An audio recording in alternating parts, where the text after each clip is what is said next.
Hi guys, we are on our second to last chapter of Gossamer, chapter 27. Meticulously, the woman typed her son's name and created a place for him in Mrs. McMahon's third grade class. He was a document now. He had a permanent place in her computer. John was part of a large group, since all of the Rosewood Elementary children were there, listed alphabetically and then individually with their grades and their food allergies and their emergency numbers and their authorized pickup from school people and their medical histories. John's chickenpox was there, and his ear infections, and the name of his doctor, and his broken arm.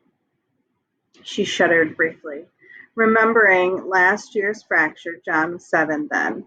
Dwayne still lived with them, and they lived in fear, she and John.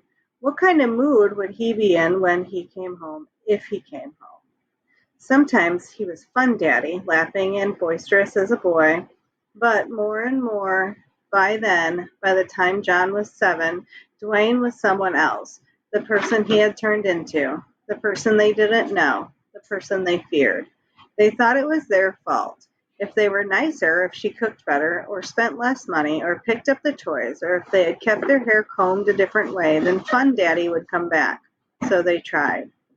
And sometimes it worked. That was what always threw her off balance, that it worked sometimes. And she could wheedle him out of his ugly mood, and it would be the three of them again, laughing. But this happened less and less often. And not that night, the night he broke John's arm, the night she called the cops, the night she said, "No more." "Coming for coffee?" The school nurse leaned through the door and pointed to her watch. "Break time." She smiled and nodded. "Just typing in my boy's records. He's starting third grade. Look." She pointed proudly to the computer screen, to the name John. The woman came closer and bent down to look. "I didn't know you had a son. Is this his picture?" She picked up a small framed photograph from the desk and smiled at the little boy in a baseball uniform. "Yes, he's 8. Was he here last year?" She shook her head. "No, we moved over the summer." "He's your only one?" She nodded. "Hard," the nurse said. "With you working? What's he been doing all summer? Camp?" "No, he's visiting someone." She darkened the computer screen and they started down the hall towards the teacher's lounge where they all had coffee together on the mid-morning break. "A grandma? My kids go to their grandmothers." "John doesn't have a real grandmother. They're both dead, but this woman's like a grandmother. A fake one, I guess." "A surrogate grandmother," the nurse said, smiling. "Lucky kid." "Yes, and he's going to keep staying with her for a while. She'll bring him to school each day." The guidance counselor held the door to the teacher's lounge open for them. "I still have to get my act together. I had a whole lot of problems. I've had a sort of tough time since I got divorced."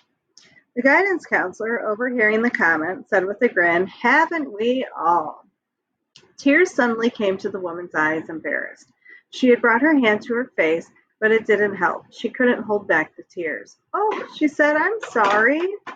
The fifth grade teacher, looking up from the table where he was going through a stack of papers, noticed her, stood and came forward. "What's wrong?" he asked. "Stupid fraud," crying. She cringed and apologized, hid her face. One by one, though, they hugged her. John's mother took a deep breath and wiped her eyes. "Sorry," she said. "I don't know what came over me." She tucked a loose strand of hair behind her ear and reached for the coffee mug that had her name magic markered onto it. Each time she entered the room, she felt as if she had found a home. "And my mom will be there? You're sure?" "Right there in the office at her desk. We'll stop in and see her before we go to the classroom." "Remember the office where I took you to visit last week?"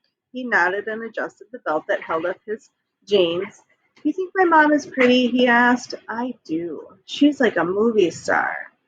"Yes, I could see how beautiful she is, and I could see how much she loves you." "My daddy really loves her a lot. The only reason he went to California was because he got a really good job there, like a millionaire almost. He's going to buy us a really good car, not junky like yours. He's maybe buying a Ferrari."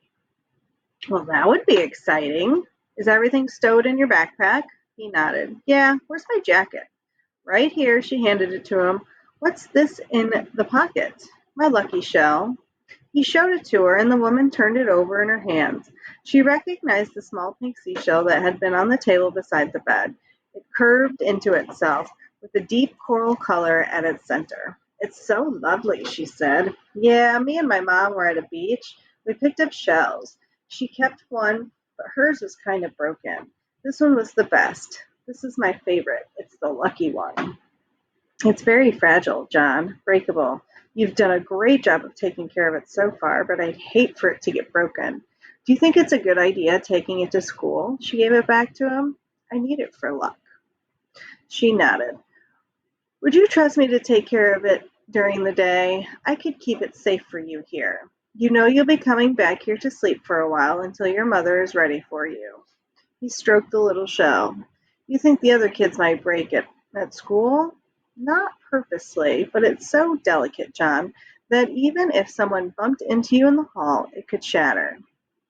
"I wouldn't care. I'd punch anyone who bumps into me." For a moment he made an angry face, and he threw a fine punch. "I'd get a gun. I'd—" He looked at her. "I don't want to leave it behind. I need it." "I have an idea, then. We'll let your mom take care of it each day. How about that? She can keep it on her desk. I noticed that she didn't have any decorations except for that little framed photo of you. Your seashell could stay right beside that picture." His face brightened. "Then we'd both have good luck." "You certainly would." He zipped his jacket with the shell in his pocket. She helped him arrange his backpack with its blue straps over his thin shoulders. At the door he returned. The dog, lying on the kitchen floor, drummed his tail on the pine boards. "Toby," John said, "you can't come, but I'll be back here after school. I'll give you a biscuit when I get home." Walking to the car, he said to the woman with a swagger, "Toby likes me better than you." She laughed at his boast. John looked up at her and grinned. Chapter 28, our final chapter. Littlest one and Thin Elderly were returning to the heap in the earliest dawn. It was fall. She had walked beside him happily, fluttering away occasionally to pick a late flower or gather a dry, brightly colored leaf. She was proudly wearing the golden badge that had been awarded by most ancient, the badge that honored her courage. Tonight had been an ordinary night, a night with no battles to fight, and it was quiet. Companionable trip back, the two of them side by side. "I'm so glad the boy is fine," Littlest said. "I gave him a fun going back to school dream now that he's getting used to third grade. He had some school books now that I touched, spelling and such." "The woman is fine, too," Thin Elderly replied, less lonely, busier, and very, very proud of the boy. "You were good with the boy, Littlest," he added. "I hope your next assignment is a house with a child in it." "My next assignment?" she asked, startled. "Yes. Now that you don't need to work with an instructor, now that you've learned what you needed to know and grown up—" "Oh, I haven't, Thin Elderly. I haven't grown up at all. I still play and act foolish. Look," she said. She threw herself forward in a cartwheel, then a somersault, and turned pleadingly toward him.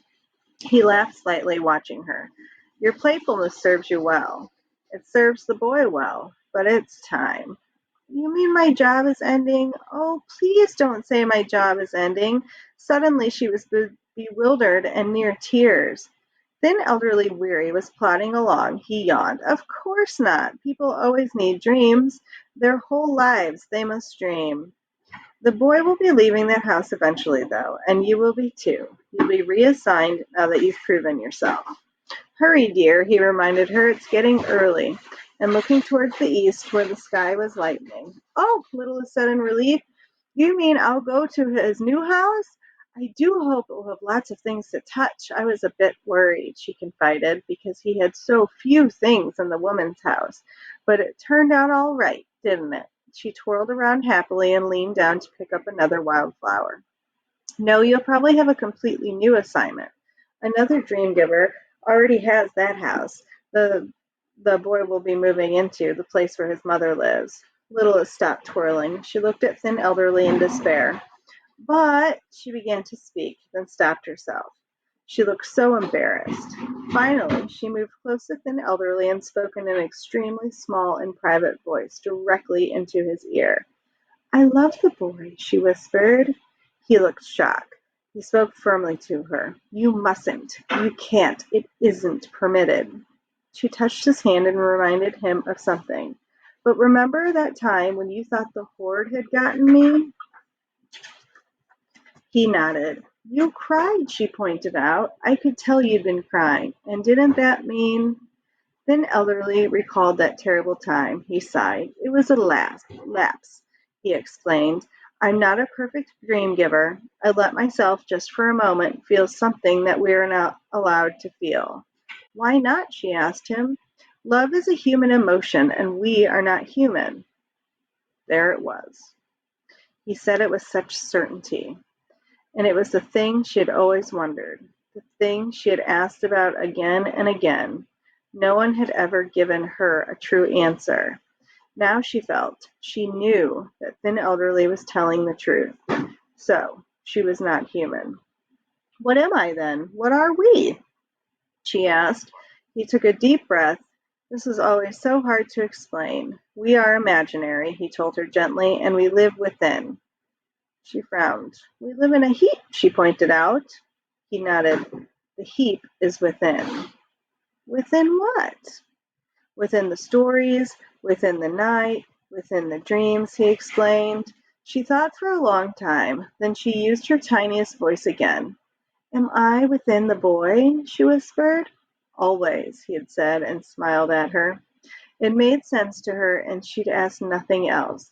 Littlest sighed and fluttered ahead and around him, playing in the last of the night that remained, using her youthful energy. Look, she called to him and pointed to her own shadow, then danced a bit, waving her arms to make the shadow dance and wave as well. It's a phenomenon of light. He chuckled, watching her, but reminded her again, we must hurry. We mustn't be out when the sun rises. All right, she fluttered back near him, then stopped, suddenly examining her own self. My goodness, she explained, I'm not transparent anymore. She peered at her own arm, then lifted a leg and looked carefully at that as well. I can't see through me. Can you? She asked him, and thrust her arm into his face. Can you see through me? No, you're becoming somewhat solid. You're filling in, he explained. What fills me in? She asked, staring at her arm still. Everything that you're a part of, your own story fills you. What happens to me now? She asked in a worried voice. I've never been solid before. You're not solid yet. You're becoming solid. I'd call you translucent. I think at this stage. Look, hold your arm next to mine. So she did, and they could both see the difference. His arm was opaque, quite firm, and hers still glimmered with backlight. But it was true that she was no longer transparent. What happens now? He said, repeating her question. You bring all of that solidity to your work, and someday perhaps you will use it to teach a young dream giver. They hurried on, but her brow was furrowed. She tugged at his arm, stopped him, and looked up into his wise, kind eyes. I feel terribly, littlest one confided, about the boy and about the filling in. Quite so. Change means leaving things behind, and that's always sad. Please hurry now. There's the heap just ahead, and look, the sun is about to rise. Dive in. Together they dove into the heap just as the sky turned pink behind him. Cutting it a little close, Most Ancient scolded. He had been standing at the entrance watching for them. Yes, I'm sorry. Littlest just noticed that she's beginning to turn solid, and we stopped to talk about it. Most Ancient sighed. Change. But we all go through it. Go on and rest, then, Elderly. You look exhausted.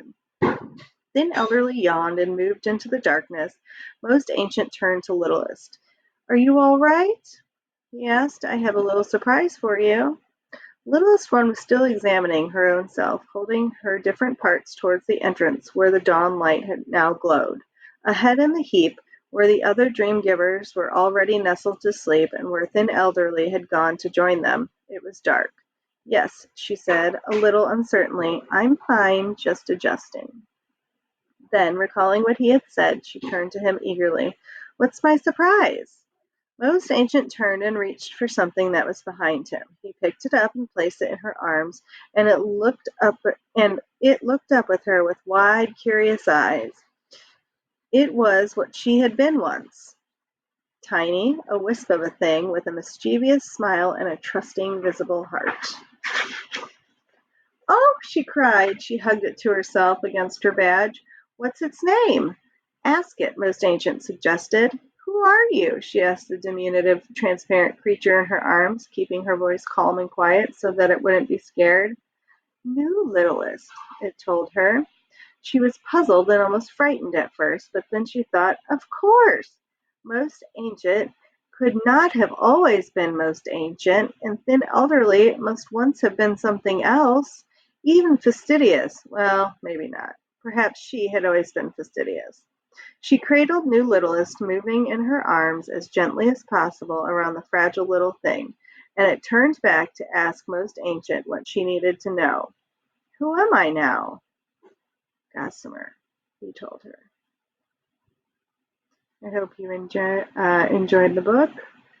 And don't forget to take the Who's Reading test.